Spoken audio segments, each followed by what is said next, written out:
항상 기뻐하라. 범사에 감사하라. 이것이 그리스도 예수 안에서 너희를 향하신 하나님의 뜻이니라. 예언을 멸시하지 말고 악은 어떠한 모양이라도 버리라.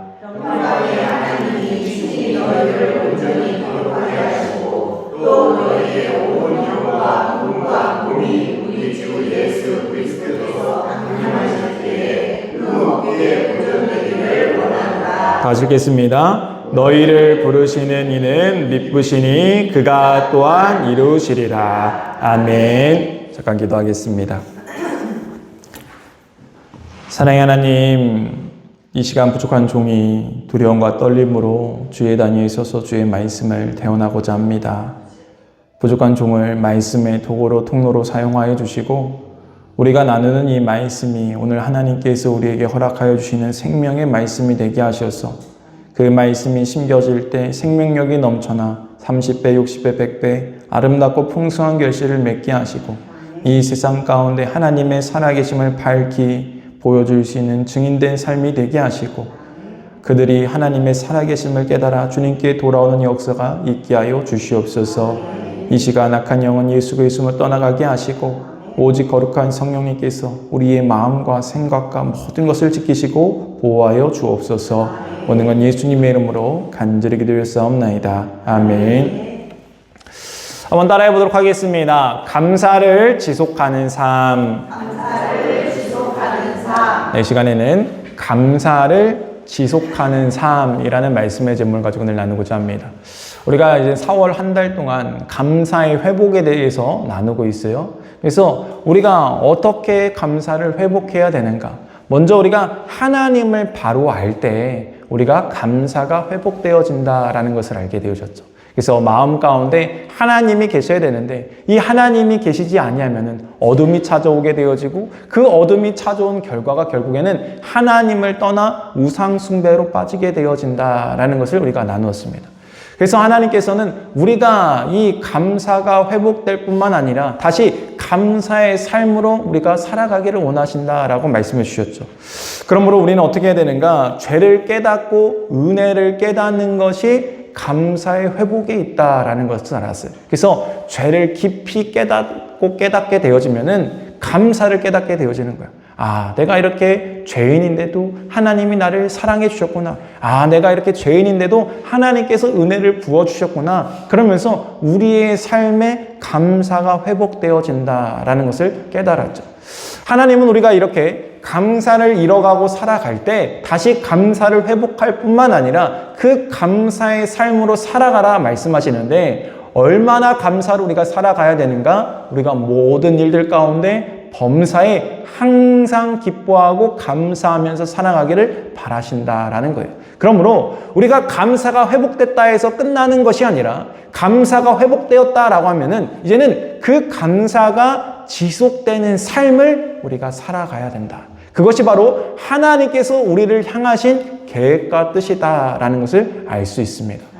특히 오늘 이 데살로니가전서 5장을 통하여서 우리가 너무나 잘 아는 말씀, 항상 기뻐하고 쉬지 말고 기도하고 범사에 감사하라. 이것이 예수 그리스도 안에서 너희를 향하신 하나님의 뜻이다라고 말씀해 주셨죠. 이것을 우리가 잘 알지만 우리는 어떠합니까? 감사하다가도 원망과 불평을 쏟아놓을 때가 있어요. 은혜를 깨달았다가도 언제 은혜를 받았냐고 그 은혜를 잃고 살아가는 경우들이 있다라는 거예요. 왜 우리는 감사를 지속하지 못할까? 특별히 오늘 말씀을 통하여서 어떻게 해야 우리가 감사를 지속하면서 살아갈 수 있을까? 한번 생각해 보면서 함께 은혜를 나눴으면 좋겠습니다. 먼저 오늘 본문 16에서 18절 말씀 다시 한번 보도록 하겠습니다. 읽겠습니다. 시작. 항상 기뻐하라. 쉬지 말고 기도하라. 범사에 감사하라. 이것이 그리스도 예수 안에서 너희를 향하신 하나님의 뜻이니라. 아멘. 그렇습니다. 감사라는 것은요, 하나님의 뜻입니다. 한번 따라해 보도록 하겠습니다. 감사는 하나님의 뜻입니다. 여러분, 감사하라는 것은요, 명령이에요. 우리가 근데 감사를 어떻게 하려고 해요? 내 감정 따라서 감사하려고 한다라는 거예요. 내가 마음이 좋고 내 기분이 좋으면 감사할 줄 알죠. 근데 내 기분이 상하고 내 마음에 분노가 있으면 감사하지 못합니다. 근데 하나님 뭐라고 말씀하는가? 범사에 감사해야 된다. 모든 상황 가운데, 모든 일 가운데 감사해야 된다. 내 상황과 처지가 어떠하든지 그 상황 가운데서도 감사하라고 말씀하고 있어요. 하나님께서 왜 이러한 말씀을 하고 있는가? 우리가 이 항상 기도하고 쉬지 말고, 항상 기뻐하고 쉬지 말고 기도하고 범사에 감사하는 것, 이것이 어찌 보면은 우리가 하나님께서 명령하신 3가지 명령처럼 우리는 기억하는데, 사실 이 말은요, 한 가지로 다 연결됩니다. 어떻게 연결되는가? 우리가 이 기도한다라는 건 무엇이에요? 하나님을 찾고 바라본다라는 거예요. 하나님을 찾고 바라보게 되어지면은 어떻게 되어지는가? 감사가 회복되어진다라고 우리가 알았죠. 감사가 회복되어집니다. 감사가 회복되어진 그 인생은 어떻게 되어지는가? 기쁨이 찾아오게 되어져 있다. 그래서 항상 우리가 기뻐하고 쉬지 말고 기도하고 범사에 감사하는 것, 사실 이것은 3가지 명령이 아니라 주님께서 하나님의 뜻 가운데 하나님을 바라보며 살아가는 인생으로 만들기 위한 하나님의 계획이고 하나님의 뜻이다라는 것을 우리가 알게 되어진다라는 것입니다. 그러므로 우리는 무엇 해야 되는가? 우리가 늘 주님을 바라보는 인생을 살아야 주님의 뜻이 무엇인가 우리가 알 수 있다라는 거예요. 그래서 우리의 인생은 늘 우리의 삶의 방향이, 우리의 시선이 주님께 향하여야 한다라고 수없이 성경을 통하여서 하나님을 말씀하고 있는 거예요. 세상 바라보지 말고 하나님 바라봐야 된다라고 말씀하고 있죠. 너 죄의 유혹에 빠지지 말고 하나님 붙잡아야 된다라고 이야기하고 있죠. 왜 하나님께서는 이렇게 말씀하고 있는가? 이것이 바로 하나님께서 주시는 하나님의 은혜, 하나님의 평강, 하나님의 참된 기쁨 가운데 살아가기를 바라시는 하나님의 마음이기 때문에 그런 거예요. 여러분, 우리가 자녀들이 참된 평안과 기쁨 가운데 살아가길 바라지, 자녀들의 삶이 늘 고통과 어려움 가운데 있기를 바라는 부모가 어디에 있겠습니까? 하나님도 마찬가지라는 거예요. 하나님도 우리 자녀들이, 하나님의 백성들이 하나님의 참된 기쁨과 평안을 누리면서 살아가기를 원하시는 것이 주님의 마음이시다. 그래서 이것이 하나님의 뜻이다라고 말씀하고 있는 것이죠. 그러면은 이렇게 우리가 하나님의 뜻을 이루면서 범사에 감사하면서 어떻게 살아가야 되는가? 한번 첫 번째 한번 따라해 보도록 하겠습니다. 성령을 소멸하지 말라. 성령을 소멸하지 말라. 네, 19절 말씀 읽겠습니다. 시작. 성령을 소멸하지 말며. 아멘. 그렇습니다. 주님께서 우리가 범사에 감사하는 인생, 하나님의 뜻을 이루어가며 살아가는 인생을 살기 위해서 너희가 해야 될 일이 있는데, 그 첫 번째가 성령을 소멸하지 말라라고 말씀하고 있어요. 그래서 소멸하다라는 원어를 보게 되면 불이 꺼지다라는 의미를 가지고 있어요. 우리가 성경을 보게 되어지면은 성령에 대해서 불같은 성령님이라고 표현할 때가 있죠. 그래서 이 하나님의 임재, 하나님의 임하심을요, 불로 설명할 때가, 불로 비유하고 불로 보여줄 때가 있었다라는 거예요. 근데 이 불이 소멸하지 않도록, 꺼지지 않도록 해야 된다라는 거예요. 여러분, 불이 꺼지지 않으려면 어떻게 해야 돼요? 좋은 연료를 집어넣으면 돼요. 근데 잘못해서 잘못된 연료를 집어넣으면 어떻게 돼요? 불이 꺼질 수 있다라는 거예요. 그러니까 불이 꺼지게 만드는 것들을 우리가 주의해야 된다라는 것을 알 수가 있죠. 그러면은 이 불이 무엇을 통해서 꺼지게 되어지는가? 성경을 통해 보게 되어지면은 이 죄를 방치할 때 성령이 소멸한다라는 것을 알 수가 있어요. 그래서 에베소 4장 말씀을 보게 되면 우리에게 뭐라고 말씀하는가? 너희가 그 성령을 소멸하지 않도록 주의해야 될 것을, 범죄하지 말아야 될 것에서 말씀하고 있어요. 그래서 우리가 죄를 범하게 되어지면요, 이 성령이 꺼지는 거예요. 우리가 말하자면 불이 막 붙고 있는데 물을 뿌리는 것 같은 행동이 죄를 방치하는 행동과 같다라는 거예요. 또한 우리에게 무엇을 말씀하고 있는가? 하나님께서 이 주님의 은혜를 잃지 말아라 라고 말씀하셨어요. 우리가 은혜를 깨닫지 못하고 은혜를 기억하지 못하면요, 성령이 소멸해 가는 거예요. 여러분, 하나님께서 우리에게 부어주신 것들이 얼마나 많습니까? 그런데 그것을 바라보지 못하는 거죠. 우리의 시선이 세상을 향하게 되어지는 거예요. 그러면은 세상을 향하는 우리의 시선은 어떻게 되는가? 하나님의 불을 살리기보다 세상 것에 정신 팔리다 보니까 불이 소멸해지는 것이죠. 불을 잘 관리해야 되는데 관리하지 못한다라는 거예요. 그래서 주님께서 우리에게 성령을 근심하게 하지 말아야 될 것에 대해서 분명하게 말씀하고 있습니다. 또한 히브리서 3장 15절 말씀 한번 보도록 하겠습니다. 히브리서 3장 15절 말씀 읽겠습니다. 시작. 성경에 일러스되 오늘 너희가 그의 음성을 듣거든 경노하시게 하던 것 같이 너희 마음을 완고하게 하지 말라 하였으니 무엇이 성령을 소멸하게 하는가? 우리의 마음이 완고하여질 때 성령이 소멸된다라는 것을 말씀해 주고 있어요. 이 히브리서 말씀은요, 이 광야 생활하는 이스라엘 백성들을 향하여서 지금 말씀하고 있는 거예요. 하나님의 놀라운 은혜의 기적을 보여주고 하나님께서 구름기둥과 불기둥을 통하여서 인도해 주셨죠. 그렇게 인도해 주셨음에도 불구하고 이스라엘 백성들은 무엇합니까? 문제만 생기면은 하나님과 모세를 원망했다라는 거예요. 은혜를 깨달음에도 은혜를 봄에도 그것을 깨닫지 못하고 원망과 불평을 쏟아놓는 거예요. 지금까지 누가 인도했습니까? 하나님이 인도해 주셨어요. 앞으로 누가 인도하실 거예요? 하나님이 인도할 거예요. 하나님이 들어가라 했습니다. 가나안 땅에 들어가라 합니다. 그런데 그들이 바라보는 건 무엇이에요? 하나님의 약속을 바라보는 게 아니라 하나님의 말씀에 순종하는 것이 아니라 그 땅의 거주민들을 바라보면서 원망과 불평을 쏟아놓고 결국에는 그 완고한 마음이 하나님의 은혜를 소멸하게 만들고 성령을 소멸하게 만들었다라는 것을 알 수가 있죠.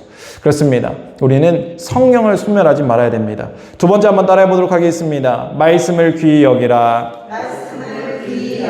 네, 이 시점에서 한번 보도록 하겠습니다. 읽겠습니다. 시작. 예언을 멸시하지 말고. 예언이라고 말씀하고 있는데 우리가 예언하면요 미래의 일만을 기억하고 있죠. 근데 여기서 말씀하는 이 예언은요 미래의 일을 이야기하는 게 아니라 하나님의 선포된 말씀을 의미하고 있는 거예요. 하나님의 말씀이 선포되었을 때 그 말씀을 우리가 귀히 여겨야 되는데 이 말씀을 하찮게 여기는 거예요. 그냥 무시하는 거예요. 별것 아닌 것처럼 여긴다는 거예요. 여러분, 우리가 신앙생활이라는 건 무엇입니까? 하나님의 약속의 말씀을 믿는 것이 신앙생활이에요. 그러면은 성경 말씀은 다 이루어지는 말씀이 아니에요. 다 이루어지는 말씀이에요. 우리가 이 말씀을 믿기 때문에 우리가 신앙생활 한다라는 거예요. 그런데 우리는 신앙생활 하면서 어떤 말씀은 귀히 여기고 어떤 말씀은 하찮게 여긴다는 거예요. 별것 아닌 것처럼 생각한다라는 거예요. 근데 주님은 뭐라고 말씀합니까? 그 말씀을 귀히 여겨야 된다라고 말씀하고 있어요. 오늘도 하나님께서는 말씀을 통하여서 우리에게 선포해 주십니다. 그 말씀이 선포되어졌을 때 그 말씀이 나의 삶과 나의 가정과 나의 기업 가운데 나의 자녀 가운데 이루어질 것을 믿으라는 거예요. 귀히 여기라는 거예요. 여러분, 말씀을 귀히 여겨야 그 말씀의 생명력을 통해서 많은 열매를 맺을 수 있어요. 여러분, 우리가 무언가 키울 때 정성을 쏟죠. 에너지를 쏟지 않습니까? 잘 보살펴야 된다는 거예요. 잘 보살펴야 많은 열매를 맺을 수 있는 것처럼 하나님께서 오늘도 우리에게 말씀의 씨앗을 심겨주셨어요. 그러면은 그 말씀의 씨앗이 자라나고 나무가 되고 많은 열매를 맺을 수 있도록 우리가 그 말씀을 귀히 여기는 정성이 필요하다라는 것을 주님이 알려주고 있는 것이죠. 그렇습니다. 우리가 어떻게 해야 이 모든 것들을 갖출 수 있겠습니까? 이 말씀이 자라나기 위해서는요, 많은 것들이 필요합니다. 환경도 필요하고요, 또 모든 조건들이 필요합니다. 물도 줘야 되고요, 햇볕도 잘 비춰줘야 됩니다. 그런데 무엇이 그러겠습니까? 바로 하나님 앞에 나와서 공급받는 은혜가 있을 때 그것들이 가능하다라는 거예요. 그래서 21에서 22절 말씀을 보게 되어지면은 이렇게 말씀하고 있어요. 21에서 22절 말씀 읽겠습니다. 시작. 범사에 헤아려 좋은 것을 취하고 악은 어떤 모양이라도 버리라. 아멘. 좋은 것을 취하고 악한 것은 어떠한 모양이라도 버려야 된다라고 말씀하고 있어요. 여러분, 주님께서 좋은 것을 주셨음에도 불구하고 우리가 그것을 잘 발화시키기 위해서는요, 좋은 것을 줘야죠. 근데 안 좋은 것 잔뜩 먹여놓고 좋은 것 열매 맺기를 원하면 되겠습니까? 안 되겠습니까? 안 된다라는 거예요. 주님께서는 우리에게 좋은 씨앗을 주셨어요. 말씀의 씨앗을 주셨어요. 또한 성령의 불을 허락하여 주셔서 좋은 불을 주셨습니다. 그러면은 불을 잘 살리기 위하여서 또는 부채질도 해야 되고 좋은 장작도 집어넣어야 되고 산소도 공급해 줘야 되고 또한 이 씨앗이 잘 자랄 수 있도록 좋은 환경을 만들어줘야 되는데 우리가 이것을 무시해서는 안 된다라는 거예요. 그래서 우리가 이 시대를 살아갈 때요, 분별하는 것이 필요하다라는 거예요. 여기서 헤아려, 범사에 헤아려라고 되어져 있는데 이 헤아리다라는 건요, 우리가 분별한다라는 거예요. 주님께서 우리에게 뭐라고 말씀하는가? 로마서 12장 2절 말씀 보도록 하겠습니다. 로마서 12장 2절 말씀 읽겠습니다. 시작. 너희는 이 세대를 본받지 말고 오직 마음을 새롭게 함으로 변화를 받아 하나님의 선하시고 기뻐하시고 온전하신 뜻이 무엇인지 분별하도록 하라. 아멘. 그렇습니다. 주님께서 우리에게 뭐라고 말씀하시는가? 분별하라고 말씀하고 있어요. 여러분, 이 시대를 우리가 잘 분별해야 됩니다. 많은 사람들이 걸어간다고 해서 그 길이 꼭 좋은 길은 아니다라는 거예요. 우리는 늘 대세를 따라가려고 합니다. 근데 대세를 따라가는 것이 좋은 것이 아니다라는 거예요. 제가 이 충청도 사람이다 보니까 제가 타 지역에 가게 되어지면요, 이 타 지역 사람들이 웬만하면 충청도 사람 욕을 잘 안 하는데 가끔 충청도 사람 욕할 때가 있어요. 어떻게 욕하냐면은 충청도 사람이요, 음흉하대요. 그래서 제가 그 얘기를 듣고 너무 충격을 받은 거예요. 아니, 충청도 사람이 뭐가 음흉해 대체? 왜 그렇게 얘기해? 제가 이해를 못했거든요. 근데 그 사람들이 이런 얘기를 하더라고요. 충청도 사람들은요, 예, 아니를 똑바로 대답하지 않는데요. 뭐든지 다 예래요. 근데 우리는 다 알아듣잖아요. 예가 이 긍정의 예인지 아니면 보류의 예인지 아니면 부정의 예인지 다 구별되거든요. 근데 이 타지 사람들은 그게 구별이 안 되는 거예요. 그래서 충청도 사람들은 이게 무엇이 어떠한 마음을 가지고 있는지 자기 속내를 나타내지 않아서 음흉하다 이렇게 얘기하더라고요. 그런데 하나님 우리에게 뭐라고 말씀하시는가? 우리가 다 좋은 게 아니라고 말씀해 주고 있는 거예요. 다 긍정하는 것이 좋은 것은 아니다라고 말씀하고 있는 거예요. 어떠한 모양의 그냥 악한 것은 버려야 된다라는 거예요. 좋은 것을 취하라라고 분명히 말씀하고 있습니다. 그렇습니다. 여러분, 우리가 자녀를 키울 때 좋은 것으로 입혀주고 좋은 것으로 먹여주고 좋은 환경을 만들어주고 싶은 그러한 마음처럼 주님도 우리에게 좋은 것을 통하여서 너희가 성장하고 바라기를 원한다라고 말씀하고 있는 것이죠. 그래서 주님께서 우리에게 감사가 너에게 지속되기 위해서는 이 모든 것들이 있어야 된다라고 말씀하고 있는 거예요. 성령을 소멸하지 말아야 되고, 그리고 주의 말씀을 귀히 여겨야 되고, 그리고 좋은 환경을 조성해서 분별하면서 우리가 살아갈 때 이 감사를 잃어버리지 않을 수 있다. 감사를 소멸하지 않을 수 있다. 감사를 지속할 수 있다라고 말씀하고 있어요. 그런데 여러분, 이 말대로 되나요, 안 되나요? 안 되는 게 문제예요. 하나님이 이렇게 알려줬음에도 불구하고 우리는 결단하죠. 오늘 말씀 듣고도 아마 결단할 거예요. 야, 그래, 이제부터 내가 감사하며 살아가야지. 내가 은혜를 깨닫고 살아가야지. 내가 이제부터 기도 열심히 하고 성경도 보고 내가 이제 신앙생활 열심히 해야지 하고 돌아가고 문 밖에 딱 나가는 순간에 다 잃어버리고 다시 살아가는 게 우리의 모습이라는 거예요. 그럼 어떻게 해야 되는가? 주님께서 그 결론도 말씀해 주고 계세요. 23, 24절 말씀. 23, 24절 말씀 읽겠습니다. 시작. 평강의 하나님이 친히 너희를 온전히 거룩하게 하게 하시고 또 너희의 온 영과 혼과 몸이 우리 주 예수 그리스도께서 강림하실 때 흠없게 보존되기를 원하노라. 너희를 부르시는 이는 미쁘시니 그가 또한 이루시리라. 아멘. 누가 이루십니까? 주님이 이루신다라고 말씀하고 있어요. 여러분, 우리가 하나님의 약속의 말씀을 붙잡고 살아가죠. 근데 우리는 깨닫는 거예요. 야, 이게 내 힘으로 안 되는구나. 그러면 우리가 그때 무엇을 깨달아야 되는가? 내 힘으로 하는 게 아니라 하나님의 힘으로 해야 되는구나라는 걸 깨달아야 된다라는 거예요. 그래서 우리가요, 하나님을 찾는 것, 우리가 기도하는 것, 부르짖는 것, 주님 앞에 나아가는 것, 이것들을 통하여서 결국에는 하나님이 오늘도 우리에게 새 힘을 공급해 주셔야 우리가 감사를 지속할 수 있다라는 거예요. 그러므로 우리가 하나님과 멀어지면 안 됩니다. 하나님을 가까이 해야 되는 거예요. 늘 하나님 앞에 서야 된다라는 거예요. 그래서 하나님 앞에 우리가 살아갈 때, 하나님을 붙잡고 살아갈 때 하나님께서 은혜로 덧입혀 주셔서 감사하게 만드시겠다라고 약속하고 있습니다. 그러므로 우리가 절대 잃어버리지 말아야 됩니다. 하나님께서 하시겠다라고 약속하셨습니다. 그러므로 하나님이 이루시지 아니하면은 하나님 내 인생 감사할 수 없습니다. 그러나 하나님의 은혜가 부어지게 되어지면 우리는 감사하지 않을 수 없습니다. 그러므로 하나님 나에게 은혜를 부어주셔서 하나님 내 인생을 붙잡아 주셔서 오늘도 감사하게 하시고 내일도 감사하게 하시고 주님 만나는 그날까지 범사에 감사할 수 있는 인생이 될 수 있게 간구하는 저와 여러분 되기를 주님의 이름으로 축원드립니다. 다시 시간 우리 말씀 기억하면서 찬양하도록 하겠습니다.